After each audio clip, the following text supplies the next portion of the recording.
همین ایدی که کودک‌ها میکنن آیا در زمان پیغمبر بود همین؟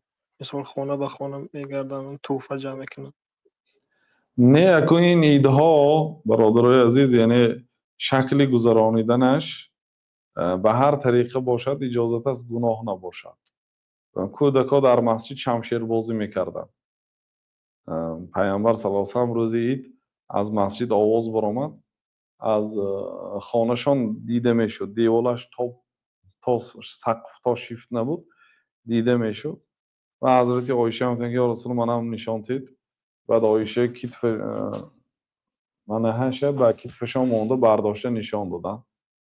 بچه های حبشی ها، بچه های مدینه در مسجد روزی عید شمشیر بازی کرده ایستاده بود، خرسندی داشت، کاردار نشدن.